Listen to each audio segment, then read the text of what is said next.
Foi. Então aqui, ó, peguei um trocinho de plástico e pressionei o sabonete. Como esse trocinho de plástico tem uma dureza maior do que o sabonete, o que foi que eu fiz? Uma marca. E aí o que é de interessante no ensaio? A depender de quão profundo, ou seja, quão grande seja a marca, significa dizer que o material é mais mole. Menor a marcação, menor a marcação, maior a dureza do material. Então a ideia do ensaio de dureza é a gente medir o formato e o diâmetro que fica na peça que está sendo ensaiada. Então essa dureza, cheirosinho.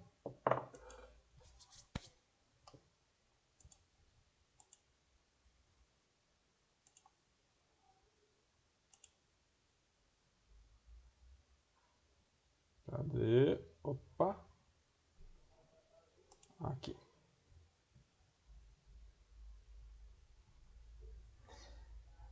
Então, a depender da impressão. Droga. Então, se eu tenho uma peça, tá? Faz aqui de conta que eu tenho uma peça aqui. E dessa peça, a gente chega com um identador e pressiona sobre ela.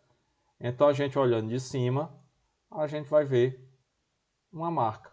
Essa marca pode ter um determinado diâmetro ou um diâmetrozinho. Então, o que é que vai acontecer? Onde tive um maior diâmetro, significa que eu tenho uma dureza menor. E aqui nós vamos ter uma dureza maior. Ou seja, se a impressão é grande, menor dureza. Se a impressão é pequenininha, maior dureza. Então, baseado nisso,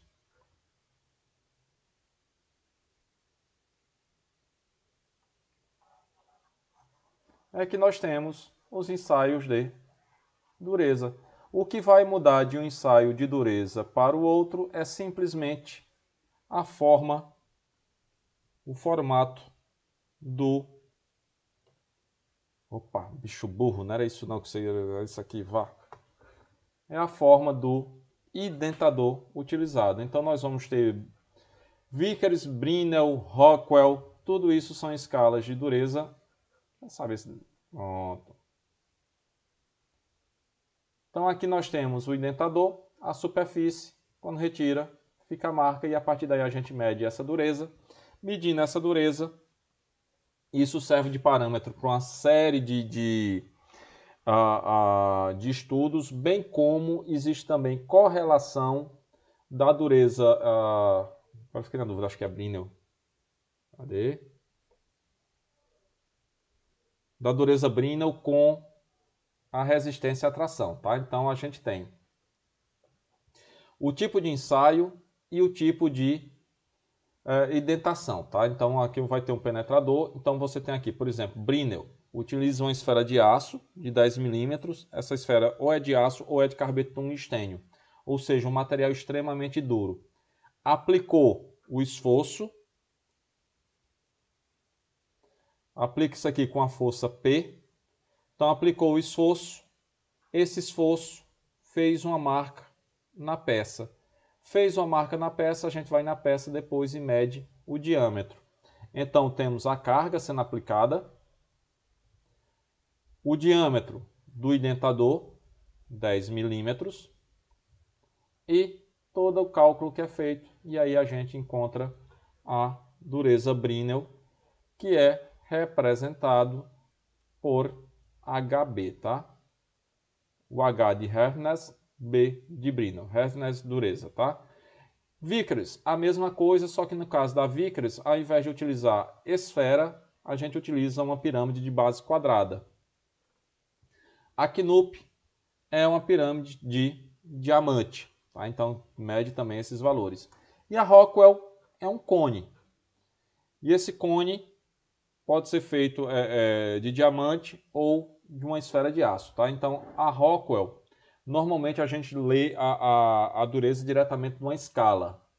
A Brinell, a gente tem que levar a marcação para um microscópio e ver o tamanho do diâmetro do material, ou da marcação. Então aqui nós temos as escalas, tá? Da dureza Rockwell, tá? Então tem A, B, C, D, E, F, G, H, K. E cada um dessas escalas, você tem o valor da carga aplicada, tá? Então na escala A é um diamante e a carga aplicada é de 60 kg. Na B é uma esfera de 1,16 avos de polegada. Então 100 kg, e aí vai sucessivamente, tá?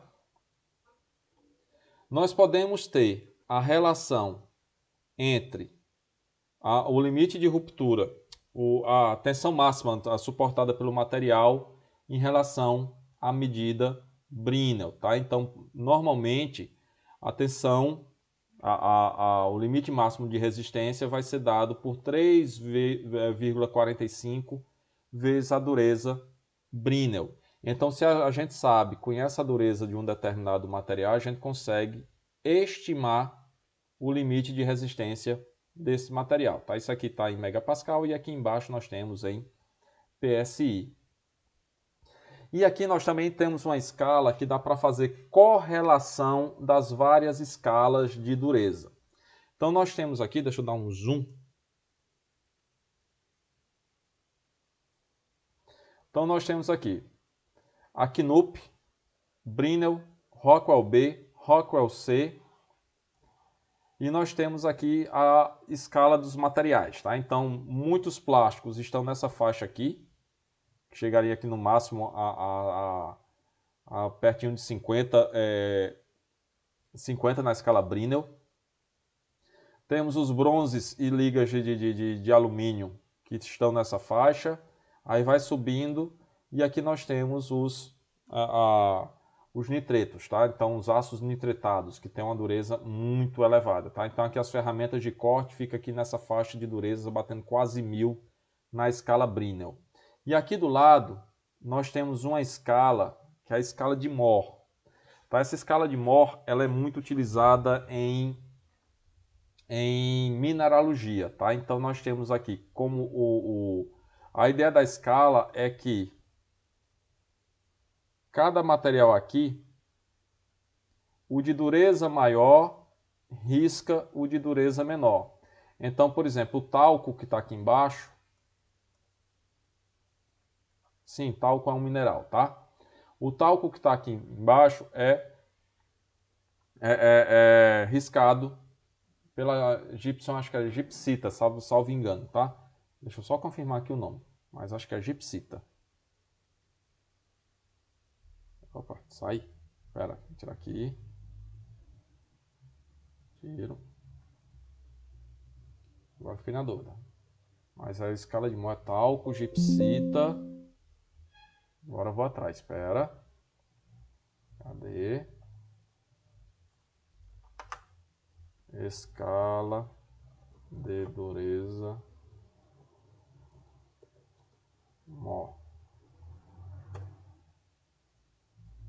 É com H, imbecil. Pronto, tá aqui.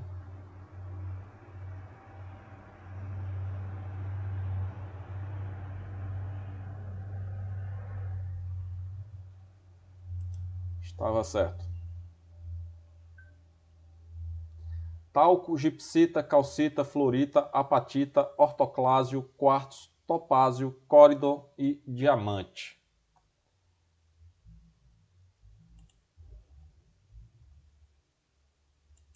Shift F5. Então, o que danado quer dizer esse negócio aqui, tá? A escala. Como a gente viu que dureza está ligado à questão da penetração e ao risco, então significa dizer que o diamante é aquele elemento que está aqui no topo da escala, tá? Dureza 10 na escala Mohs, significa dizer que ele consegue riscar todos os outros e não é riscado. Aí depois vem um córidon ou a safira, topázio, quartzo, ortoclásio, apatita e aí vai, tá? Então aqui, se você pegar o córidon ou a safira, ela está em 9, ou seja, é um material extremamente duro. Significa dizer que ele risca todos que estão abaixo dele, mas não risca o diamante, tá? Então na escala de Mohs, que é uma escala natural de dureza, o diamante é um material mais duro. E se você olhar aqui, ele ainda perde aqui para a escala Brinell, tá em torno aí de 6.000 na escala Brinell, tá? E aqui a gente consegue brincar com essas relações entre as várias escalas, tá? Então, por exemplo, se a gente pegar qualquer coisa aqui numa escala 300 QNUP, a gente pode sair fazendo a relação com várias escalas, tá? Então, vale em torno de 200 acho 300 na escala Brinell, e aí vai na escala Rockwell B, Rockwell C, e estaria mais ou menos aqui na dureza da apatita. Então a gente consegue ter uma noção de quanto equivale a dureza baseado nessas escalas. E descobrindo a dureza de um material, descobrindo a dureza na escala Brinell, a gente consegue converter para encontrar o limite de resistência do material. Aqui está como danado é feito um ensaio de dureza Brinell. The Brinell hardness test. A Brinell. Using the Brinell method, the hardness of a turbocharger housing is to be measured. First of all, the tester has to make himself familiar with the testing machine. Esse daqui é o equipamento utilizado para fazer medida de dureza. Que aí vocês têm algum nome, se o negócio que mede dureza, qual seria o nome dele? Alguém? Um durômetro. Veja que criatividade, é um negócio sensacional. Então, um negócio que mede dureza, durômetro.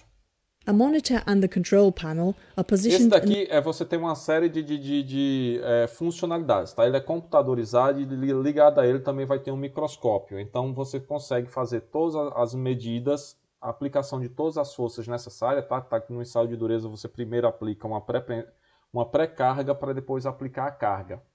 E essa carga fica aplicada durante um certo período de tempo e depois você retira a pressão e mede o diâmetro da impressão na peça, tá? Então é bem completo esse tipo de durômetro. The upper part of the machine. These are used to select and program different testing methods.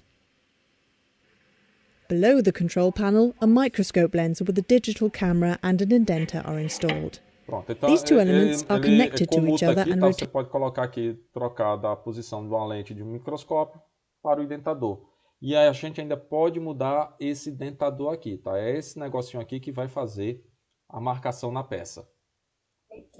Towards the test piece as required. It is also possible to select and exchange the indenter, so different methods of hardness testing can be conducted on the same testing machine. Isso é modificado a depender da escala de dureza que você quer, tá? Então, se você for na escala de dureza, vai mudar o indentador. The support table can be adjusted in height, so the test piece can be positioned at the correct distance to the microscope lens and the indenter. After becoming familiar with the machine, let's start the experiment. The principle of the Brinell hardness test is to press a hard spherical indenter with an exactly defined force onto the test piece, then evaluate the surface area of the indentation. O trocinho de plástico e o sabonete.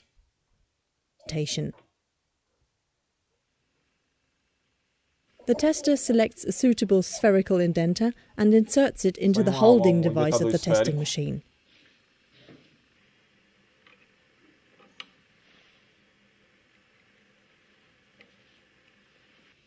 Next, he puts the turbocharger housing onto the support table, rotates the microscope lens. Só lembrando que esse tipo de ensaio, tá, também é classificado como ensaio destrutivo, porque você vai provocar uma deformação plástica no material, tá bom? Então, mesmo que seja só uma pequena marcação, mas pelo fato de ter provocado uma deformação plástica, é classificado como ensaio destrutivo. Into vertical position and adjusts the correct height of the test piece. After bringing the test piece surface into focus, he selects the exact spot where the hardness test is to be made. Então vai escolher ponto, tá? Aí você consegue ver algumas inclusões na peça, então o ideal é que seja feito fora dessas inclusões, para não falsear o resultado. Start button, the hardness test procedure begins. The testing machine rotates the lens back to its resting position and places the spherical indenter carefully on the test piece surface.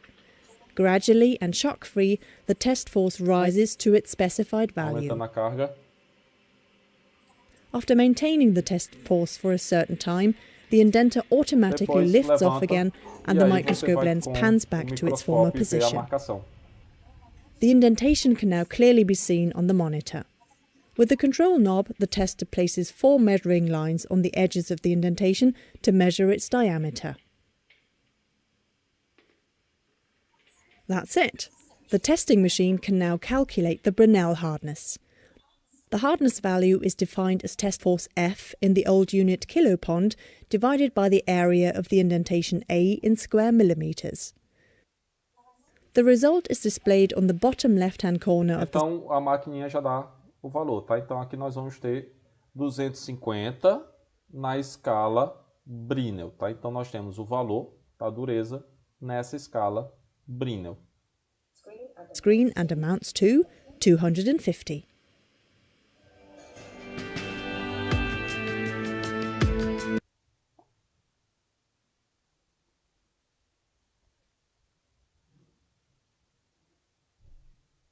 Aqui já é a dureza Vickers, tá? Que aí vai mudar o tipo de lá foi Brinell, aqui Vickers, muda o penetrador.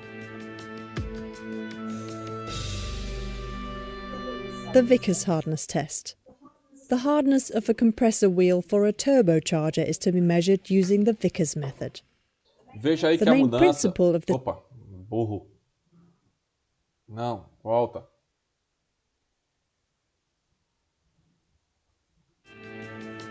Veja aí que a mudança, se vocês repararem na forma da peça, the Vickers hardness test. O que foi feito na escala Brinell, você tinha lá uma carcaça de um motor. Nesse caso aqui já é uma pequena hélice que está sendo analisada, tá?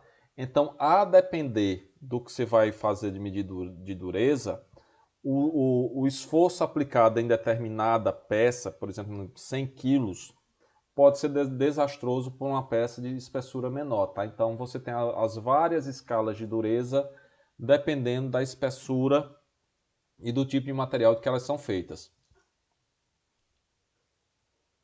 Compressor wheel for a turbocharger is to be measured using the Vickers method. The main principle of this hardness testing method is to press a pyramid-shaped diamond indenter with an exactly defined force onto the test piece and then to evaluate the surface area of the indentation. Então, no caso da Vickers, o que é que vai acontecer? Como ele tem uma pirâmide de base quadrada, você vai ter como se fosse uma espécie de um losango colocado ou impresso na peça, tá? E aí você vai medir as diagonais desse losango e vai ter o valor da dureza. First, the tester has to prepare his testing machine. He takes the Vickers indenter with the 4-sided pyramid and inserts it into the mounting device of the testing machine.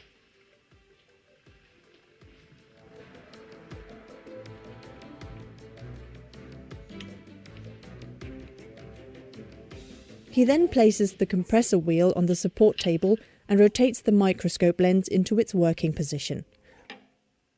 With a hand wheel, he adjusts the height of the support table until the test piece surface is displayed in focus on the screen. Next, he moves the test piece around on the support table until the right spot for the hardness test is displayed. Now that everything has been prepared, let's begin with the test. After pushing the start button, the diamond pyramid pans down and carefully touches the test piece surface. The test force slowly increases to its specified value. Clica no esforço. After holding the test force constant for a certain time, the indenter lifts again, pans back, and the microscope lens resumes its former position. This is the magnified indentation on the display screen. With the control knob, the tester now places 4 measuring lines at the corners of the indentation. Isso é basicamente quase como se fosse o VAR da dureza, tá? Então você vai traçando as linhas e vai regulando essas linhas através de um botãozinho, tá? Então você vai andando com essas linhas para frente e para trás, chegou na posição, você marca. That he can easily measure the length of the 2 diagonals.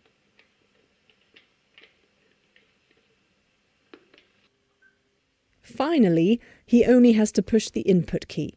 The Vickers hardness value will then be calculated automatically.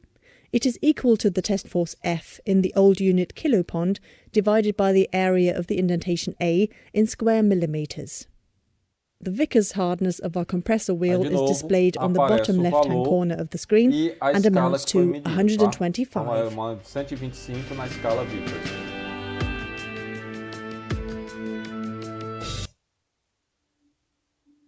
Agora é na escala Rockwell, e aí especificamente na escala C.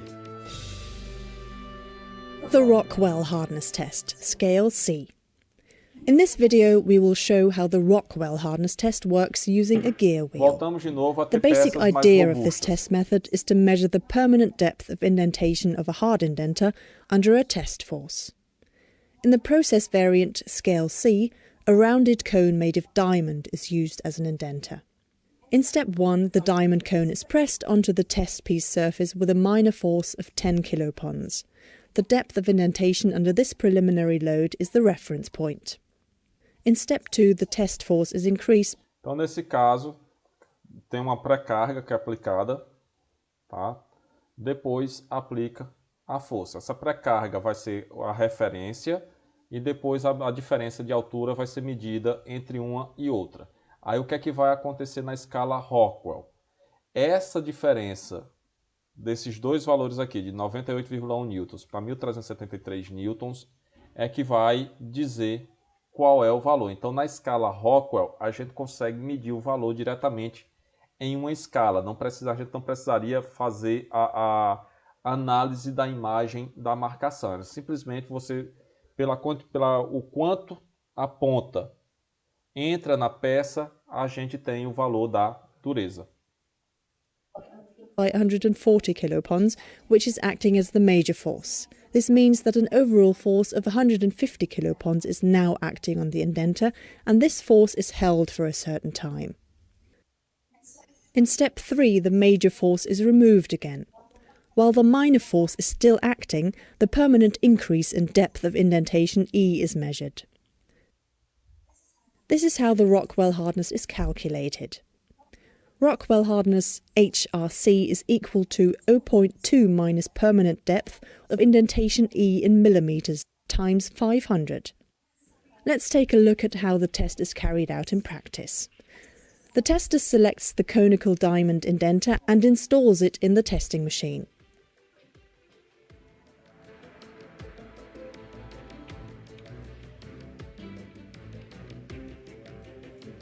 Then he picks up the gear wheel and puts it on the support table. After rotating the microscope lens to its vertical position, he can adjust his test piece. As soon as a focused image can be seen on the screen, the surface of the test piece is in the correct height. The test can start. In modern testing machines, the Rockwell hardness test is fully automated. That's why the Rockwell hardness test is used so often in automated production lines. That's it. The Rockwell hardness of our gear wheel is 55. Opa! Droga. Volta.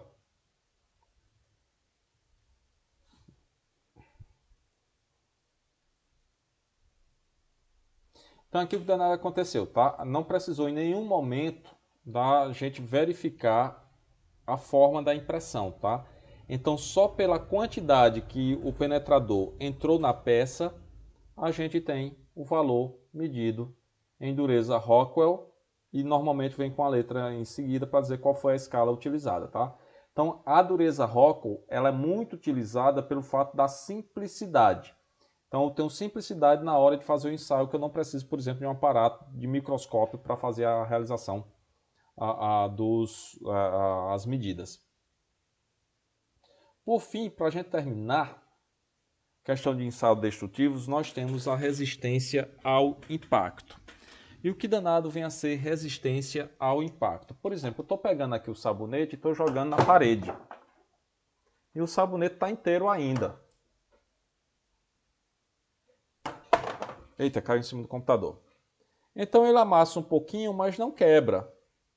Então posso ter uma medida de impacto como sendo a capacidade de algum material absorver determinada energia sem se romper.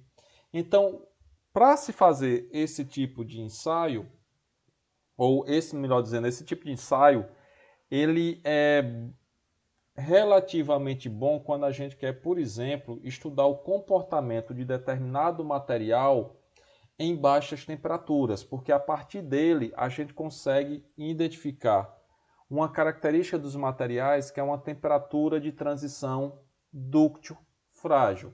Ou seja, tem uma determinada faixa de temperatura que o material deixa de ser dúctil e passa a ser frágil. Em outras palavras, ele deixa de ser maleável e passa a ser rígido. Então isso tudo a gente estuda com a resistência ao impacto, que basicamente vai avaliar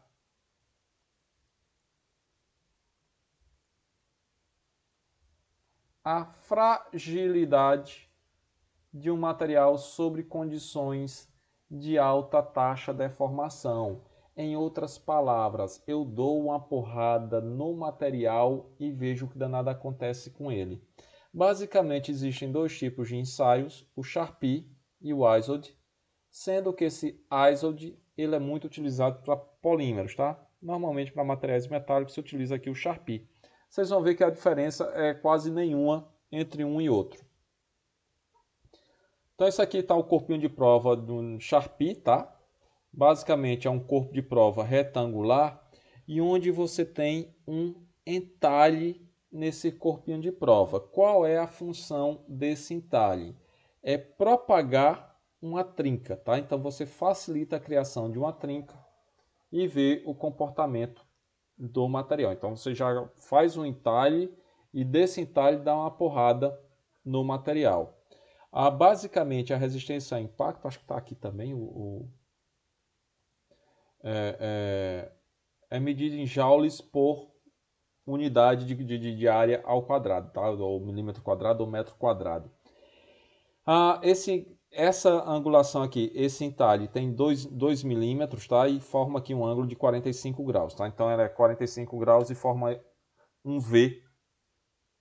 E aí a partir daí é feito o tipo de ensaio, tá? Então aqui tem o ISOD e aqui o Charpy. É basicamente a mesma ideia do corpinho de prova. O que é que vai mudar de um ensaio para o outro? Ou como danado é o ensaio? Joule por metro. Tá falando besteira. Então aqui nós temos a máquina de ensaio. Aqui embaixo fica colocado o corpinho de prova. E aqui nós temos a escala, tá? Ou seja, a quantidade de energia absorvida por metro. Então o que é que vai acontecer? Eu tenho aqui um peso chamado de martelo. Esse peso, se está aqui, nós temos energia potencial. Energia potencial é igual a mgh. Então ele tem uma determinada altura h. Então essa energia, se é energia potencial e eu solto, que danada ela vai se transformando em energia cinética, que é mv ao quadrado sobre 2, acho que é. Se não for, fica sendo. Então essa energia potencial se transforma em energia cinética. Aí o que vai acontecer? Se eu tenho essa energia potencial, ela bate no anteparo, então consequentemente ela vai perder nesse ponto, perde energia.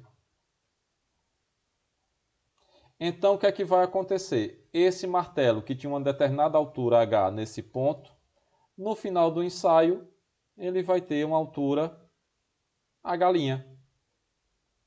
Ou seja, uma altura menor do que a altura original.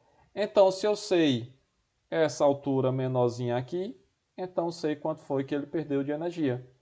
Então ele tinha tudo aqui na H, perdeu tudo isso daqui e a altura foi só H'.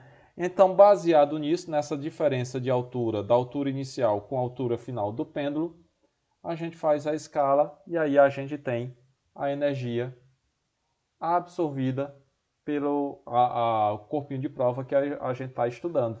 Veja que coisa maravilhosa.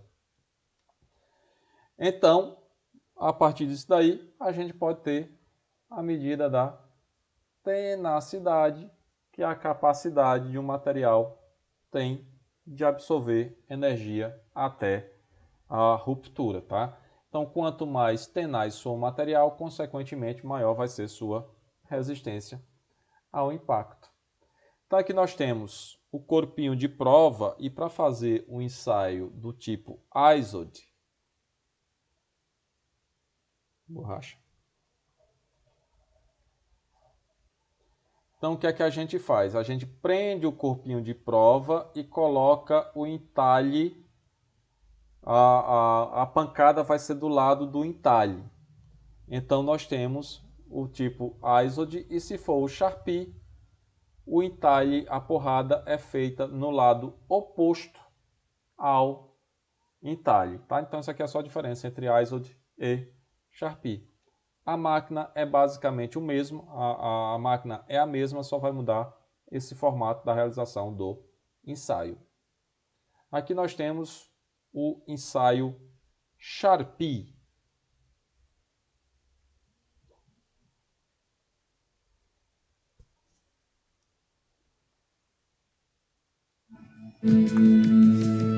The Charpy Impact Test.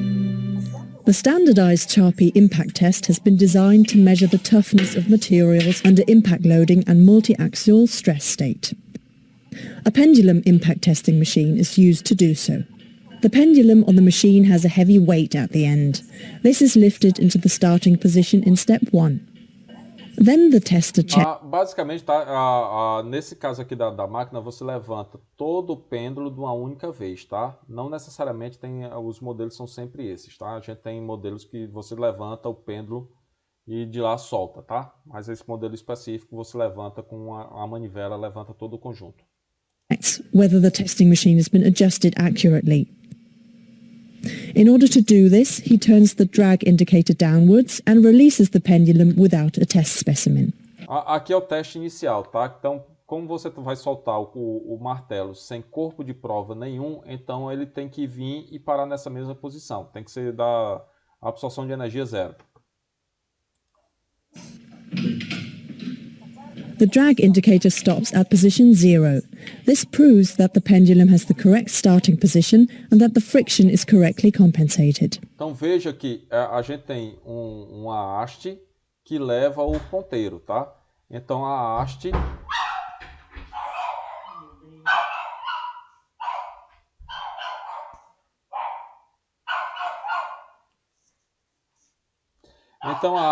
leva o ponteirozinho até a posição 0, tá? Então, quando essa haste vem, ele vai parar na energia, tá? Então, essas várias escalas aqui vai depender do tipo de martelo que está se utilizando, tá? Então, você tem vários martelos com várias energias e a partir daí, cada um deles você vai olhar dentro de uma dessas escalas.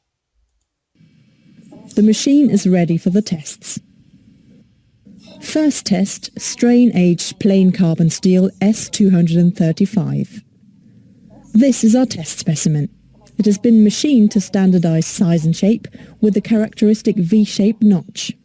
The tester places the specimen on a support in the lower part of the machine and adjusts its position with a centering device. Por norma de segurança, para esse tipo de ensaio, principalmente quando está fazendo ensaio de material metálico, somente uma pessoa pode operar a máquina. Porque, a depender do martelo que está utilizando, é um peso muito grande. Sendo um peso muito grande, uma pessoa pode soltar o martelo e a outra ainda está com a mão aqui em cima e o estrago pode ser grande.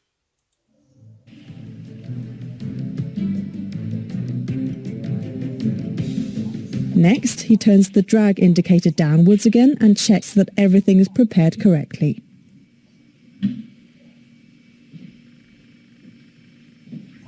Perfect. The test can begin.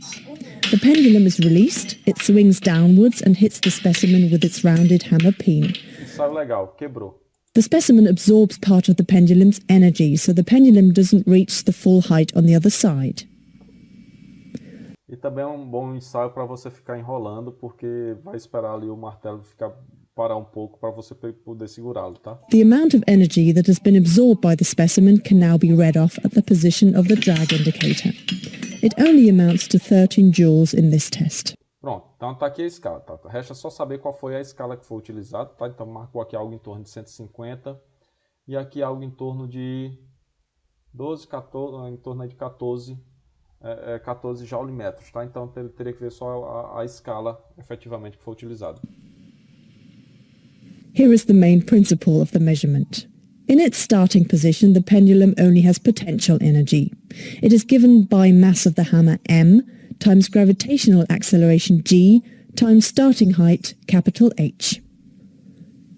After the pendulum has been released, the hammer moves downwards, hits the specimen and then only swings to height small h. Exactly at the first reversal point, the pendulum again only has potential energy, which is m times g times small h. The energy that has been absorbed by the specimen is called notch impact energy, kV. It corresponds to the difference between the two potential energies.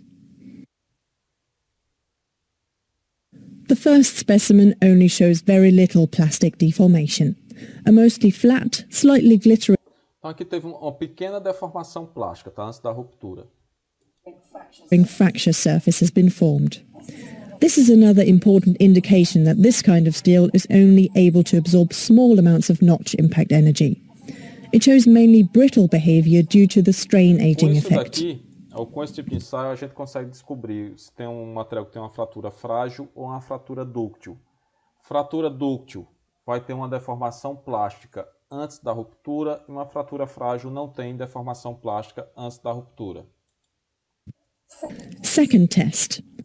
The second specimen has been made from normalized. Tratado, tá? Ele foi normalizado, tá? Então a estrutura dele foi modificada e voltou para ser uma estrutura, digamos assim, de um aço sem ter passado por tratamento térmico. Steel S235. It is also placed on the support and centered.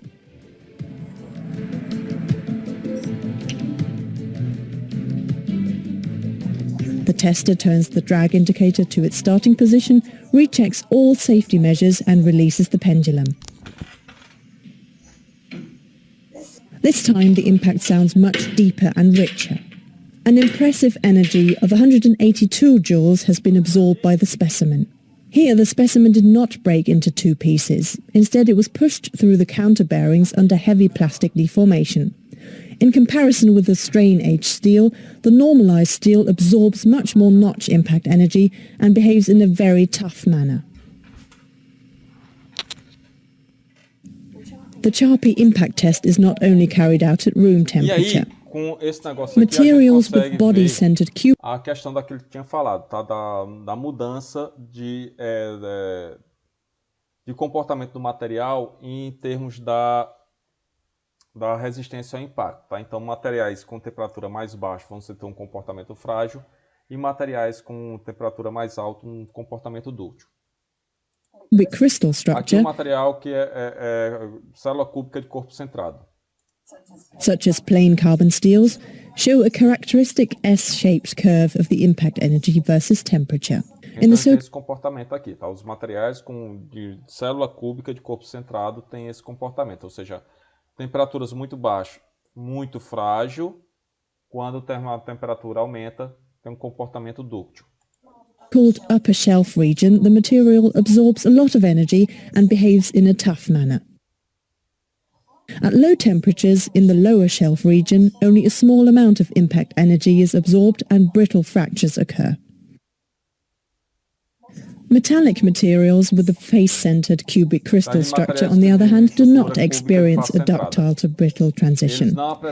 These materials retain their ductile behavior towards low temperatures and are therefore well o mesmo comportamento em baixa e em altas temperaturas. Suited for low temperature applications. Então, para aplicações em temperaturas mais baixas, a gente deve dar preferência aos materiais que têm uma estrutura cristalina cúbica de face centrada. Lembrando que aqui, os materiais que têm estrutura de corpo centrado têm essa temperatura de transição dúctil frágil.